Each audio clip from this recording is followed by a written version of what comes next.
How do you actually heal from infidelity when you are in affair recovery? This is one of the number one questions that people wonder, because when you are cheated on, it is traumatizing. Traumatizing.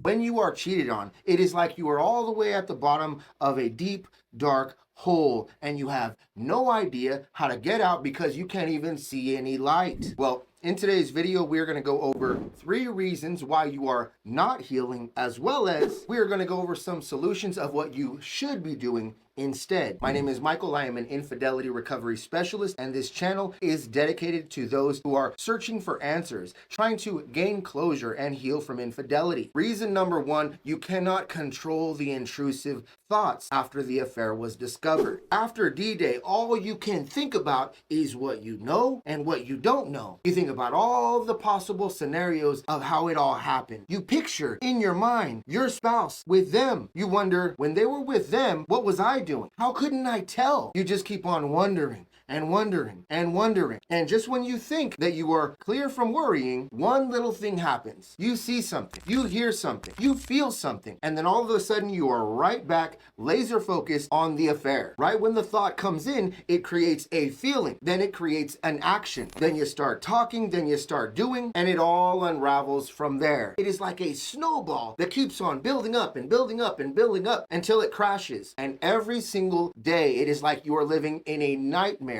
haunted by your thoughts. And I get that you are trying not to think about it. But here's the thing with that. You are only trying not to think about it when you are already triggered. If you expect to overcome your intrusive thoughts, you must practice at it. But you can't just practice while you are already triggered. It's going to make it very difficult to do. So what you must do is practice before you are triggered. This is called the proactive approach. You see, if you are only practicing controlling your thoughts while you're already triggered, that is the same thing as if you are trying to get good at playing basketball. You only practice your shooting during the games. If you only practice your shots during the live games, are you ever going to get better? No, of course not. You have to practice outside of the games. So what you must do is the same thing with your intrusive thoughts, your triggers, your anxiety, and your overthinking. You must practice before you are already triggered. Second thing is, you keep digging for more evidence. You keep on scrolling. You keep on looking through more profiles. You keep on clicking on those profiles. You keep on revisiting the same emails or messages that you've already seen. And I know it's hard. You are just trying to do this to protect yourself. You are just trying to do this to make sense of why this all happened. But you have to realize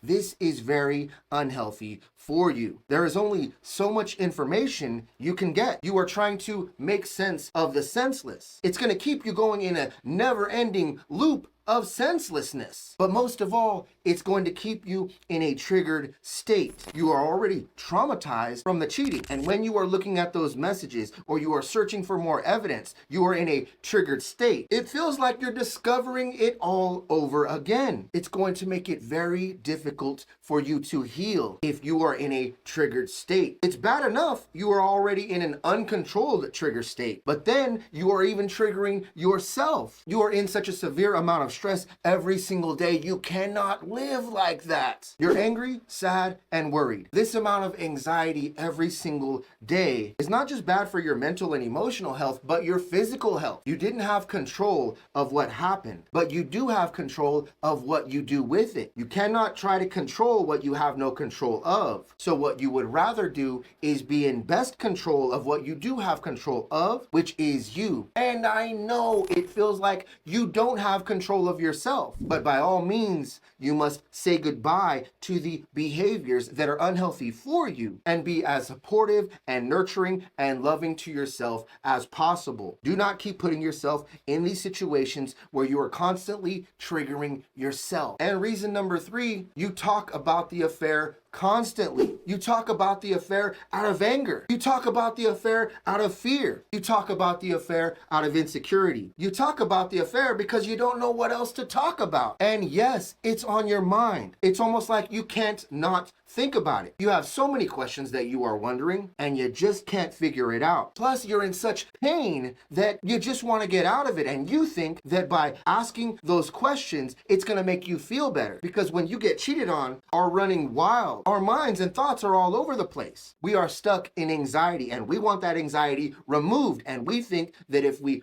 ask some questions, our partner is going to soothe or take away our anxiety. If we get the answers that we're looking for, then we're not going to feel that way anymore. But that's just it. Not all of the time you're going to get those answers. The answers that they are giving you, you will not accept in these moments because you are still angry at them. You still have not forgiven them. You are still very hurt. All of the above reasons is going to keep you wanting to talk about it. And talking about it is great, but in the way that you talk about it is very important. Are you talking about it to heal? Are you talking about it to come up with solutions of how the both of you are going to move forward? Are you talking about it to gain clarity so you can gain closure? Or are you talking about it out of hatred and resentment? And yes, I get that it's not so easy, but what you would rather do instead is practice controlling your emotions and having planned conversations. Get together with your spouse and have planned days and times and durations and rules for the conversations. Times where you know the both of you can talk about it peacefully and patiently. Know exactly what you want to talk about and the objectives of it. Because here's what it is. We have all of these questions that we want to ask. But here's the thing. Not all of those questions are beneficial for you, especially when you're comparing yourself to the affair partner. Were they better than I was?